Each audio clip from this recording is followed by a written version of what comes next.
ભાઈ મારા બધા દર્શકોને મારા નમસ્કાર.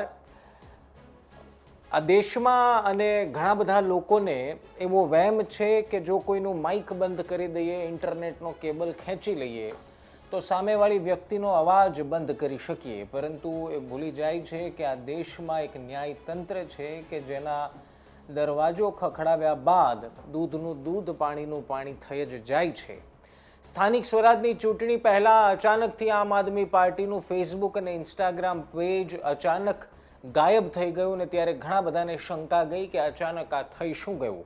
આમ આદમી પાર્ટીએ સત્તા પક્ષ પર આરોપ લગાવ્યો કે ભારતીય જનતા પાર્ટીએ જ આ કરાવ્યું છે અને આખરે મામલો સુપ્રીમ કોર્ટ પહોંચ્યો, પરંતુ સુપ્રીમ કોર્ટે જે આકલન કર્યું છે એનાથી સેન્સરશિપ અને કોપીરાઇટના પ્રેમીઓને એવો આંચકો લાગ્યો છે કે બીજી વખત આવું કરતા વિચાર કરશે. અને બીજું, આ માત્ર આમ આદમી પાર્ટી પૂરતી વાત નથી, પરંતુ એ તમામ કન્ટેન્ટ ક્રિએટર્સ માટે, તમામ એ લોકો માટેની વાત છે કે જેને અભિવ્યક્તિની આઝાદી છે પરંતુ એની ઉપર ખોટી તરાપ કોઈ લગાવી રહ્યું છે.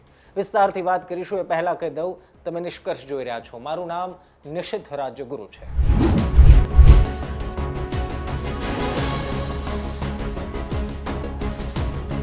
સૌથી પહેલા એ સમજો કે થયું શું હતું. જો આપને યાદ ન હોય તો એક બે લાઈનમાં યાદ કરાવી દો. એપ્રિલ મહિનામાં સ્થાનિક સ્વરાજની ચૂંટણીના થોડા સમય પહેલા જ અચાનક ફેસબુક પેજ આમ આદમી પાર્ટી ગુજરાતનું અને ઇન્સ્ટાગ્રામ પેજ એ બંને અચાનકથી બ્લોક થઈ ગયું, બેન થઈ ગયું કે ગાયબ થઈ ગયું. અને ત્યારે એ સવાલ ઉઠ્યો કે અચાનકથી એ શું થયું.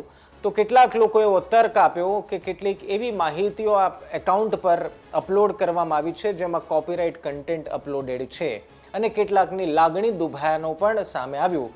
તમને કદાચ યાદ હશે કે એ સમયે કેટલાક કલાકારોએ પણ આડકતરી રીતે ફિલ્મના વિઝ્યુઅલ્સ ઉપયોગ ન કરવા અથવા તો એવી બધી નારાજગી વ્યક્ત કરી હતી. પરંતુ આ મામલો સુપ્રીમ કોર્ટ પહોંચ્યો. સુપ્રીમ કોર્ટ પહોંચતાની સાથે જ આખા મામલાએ એક યુટર્ન જેવો લઈ લીધો હોય એવું લાગી રહ્યું છે. શા માટે? આમ તો આજે જ્યારે સુપ્રીમ કોર્ટે એક આકલન કર્યું એ પહેલાં પ્રયાસ તો એવો જ હતો કે હજુ પણ તારીખ મળે, કારણ કે એની પાછળનું કારણ એ હતું કે સોલિસિટર જનરલ જે મહેતા સાહેબ છે બીજી કોર્ટમાં હાજર હતા અને એટલા માટે જ કેન્દ્ર સરકાર તરફથી એ તારીખ માંગવામાં આવી. પરંતુ સુપ્રીમ કોર્ટના જસ્ટિસે બેન્ચે કહ્યું કે ક્યાં સુધી આ તારીખ લંબાવીશું ને આખરે વચગાળાનો એક ઇન્ટ્રીમ રિલીફ આપી છે. વચગાળાનો ચુકાદો આપતા કહ્યું છે કે મેટાને સીધો આદેશ કરી દીધો છે કે ભાઈ તાત્કાલિક આમ આદમી પાર્ટીના ગુજરાત પેજને રીઓપન કરવામાં આવે અથવા તો એને બેનમાંથી મુક્ત કરવામાં આવે. એ કન્ડિશન સાથે કીધું છે કે વાંધાજનક જે કન્ટેન્ટ છે એને દૂર કરવામાં આવે. હવે સમજો, સુપ્રીમ કોર્ટે અહીંયા એક બીજી મહત્વપૂર્ણ બાબત કીધી જે તમામ કન્ટેન્ટ ક્રિએટર્સ જે છે એમને પણ લાગુ પડે છે અને ખાસ તો આ આખા કેસમાં જે સાબિત કરે છે કે આમાં શું થઈ શકતું હતું. જ્યારે પણ આ મુદ્દો આવ્યો ત્યારે આઈટીની એક્ટ 79(3)B નો કલમનો હવાલો આપવામાં આવ્યો અને મેટા તરફથી એવું કહેવામાં આવ્યું કે સરકારે અરજ કરી છે ને કે કેટલીક વાંધાજનક વસ્તુઓ આ એકાઉન્ટ પર અપલોડેડ છે ને એટલા માટે કાર્યવાહી કરવામાં આવી છે. જ્યારે આમ આદમી પાર્ટી તરફથી હાજર વકીલે પણ એ મુદ્દાને મૂક્યો કે ભાઈ આવી રીતે કોઈ પણ કન્ટેન્ટ ક્રિએટર અથવા તો કોઈ પણ રાષ્ટ્રીય રાજકીય પક્ષના અવાજને દબાવી શકાય નહીં માત્ર આ કલમના ઉપયોગ કરીને. સુપ્રીમ કોર્ટે એ પણ આકલન કર્યું કે જો હકીકતમાં વાંધાજનક વસ્તુઓ એ એકાઉન્ટમાં અપલોડ થઈ છે તો એનો પહેલો રસ્તો હોઈ શકતો હતો કે વાંધાજનક વસ્તુઓને જ ડિલીટ કરવી. પરંતુ જો એકાઉન્ટને જ બેન કરી દેવામાં આવે તો રાષ્ટ્રીય પક્ષના કમ્યુનિકેશનના જે સ્ત્રોત છે એને અચાનકથી વગર કોઈ કારણે બંધ કર્યા એવું પ્રતીત થઈ શકે છે.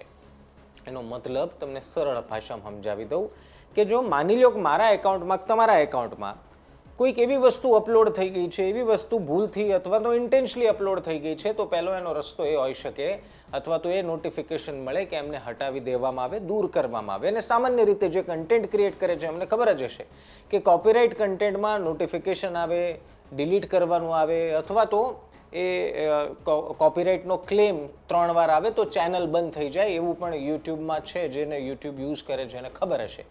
હવે અહીંયા તો થયું એવું કે ના કોઈ નોટિફિકેશન, ના જવાબ આપવાનો કોઈ મોકો આમ આદમી પાર્ટીને આપવામાં આવ્યો અને અચાનકથી એકાઉન્ટ ચપટી વગાડતા ગાયબ થઈ ગયા. હવે એના કારણે થયું શું કે એક તરફ ડિજિટલ પર કેમ્પેન્સ ચાલ્યા અને બીજી તરફ જે પેજ સાથે આમ આદમી પાર્ટીના સમર્થકો જોડાયા હતા એમને કોઈ માહિતી જ ન મળી, બીજા મીડિયમ્સનો ઉપયોગ કરવો પડ્યો, વ્યક્તિગત પર્સનલ એકાઉન્ટ્સના ઉપયોગ કરવા પડ્યા નેતાઓએ અને લોકો સુધી પહોંચવાનો પ્રયાસ કર્યો. હવે સુપ્રીમ કોર્ટે તો અત્યારે મેટાને સ્પષ્ટ ભાષામાં એક લાઇનમાં આદેશ આપી દીધો છે કે આમ આદમી પાર્ટીના ગુજરાતના જે એકાઉન્ટ બેન કર્યા છે એને રિવાઇવ કરવામાં આવે, એ શરત સાથે કે જે વાંધાજનક વસ્તુઓ છે, પોસ્ટ છે, એને ડિલીટ કર્યા બાદ. આ સ્પષ્ટ સૂચવે છે કે કોઈ પણ સત્તાધીશ હોય કે કોઈ પણ વ્યક્તિ હોય એ વિરોધ પક્ષનો આવી રીતે અવાજ દબાવી શકે નહીં, અને જો દબાવવાનો પ્રયાસ પણ કરે તો આખરે એનું પરિણામ આ જ આવે. હવે આ તો વચગાળાનો આદેશ છે એટલે અત્યારના તો એક ઇન્ટરીમ રિલીફ આપી દીધી છે સુપ્રીમ કોર્ટે. 2 અઠવાડિયા પછી ફરી આ કેસમાં સુનાવણી છે અને ફરી આ કેસમાં સુનાવણી થશે, એટલે કે કેસમાં આગળ શું થાય છે તો હવે સમય જ બતાવશે. પરંતુ એક વાત સુપ્રીમ કોર્ટના જે આકલન બાદ સાબિત થઈ જાય છે કે કોઈ પણ જો પ્રયાસ કરે સત્તામાં રહેલી છટકબારીઓનો ઉપયોગ કરેલી, બંધારણમાં રહેલી કેટલીક કલમોનો ખોટી રીતે ઉપયોગ કરીને વિરોધ પક્ષનો અવાજ દબાવવાનો જો કોઈ પ્રયાસ કરે તો એમાં એ સફળ નહીં જાય. આ માત્ર કિસ્સો ભલે આમ આદમી પાર્ટીના, ગુજરાતની આમ આદમી પાર્ટીના એકાઉન્ટ્સનો રહ્યો, પરંતુ સમગ્ર વિરોધ પક્ષની વાત હોય કે પોતાની આઝાદીથી પોતાના મંતવ્યો રજૂ કરતા કોઈ કન્ટેન્ટ ક્રિએટરની વાત હોય, આ બધા માટે એક સમજવા જેવો અને યાદ રાખવા જેવો કિસ્સો છે. કારણ કે ભૂતકાળમાં ઘણી બધી વખત એવું બની ચૂક્યું છે કે આ આઈટી એક્ટની કલમના ઉપયોગ કરીને કેટલાય લોકોના એકાઉન્ટ્સ બેન થઈ ચૂક્યા છે, બંધ થઈ ચૂક્યા છે, જેમાં લાખો ફોલોઅર્સ મહેનત કરીને જે તે ક્રિએટર્સે બનાવ્યા હતા. પરંતુ સુપ્રીમ કોર્ટે એ પણ વાત નોંધી છે કે આટલા મોટા રાષ્ટ્રીય કક્ષાના એક રાજકીય પક્ષના એકાઉન્ટને કોઈ નોટિસ વગર, કોઈ વાર્તાલાપ વગર અથવા તો કોઈ રીઝન વગર જો બેન કરી દેવામાં આવે તો એક લોકો સાથે પણ આડકતરી રીતે એક અન્યાય સમાન છે.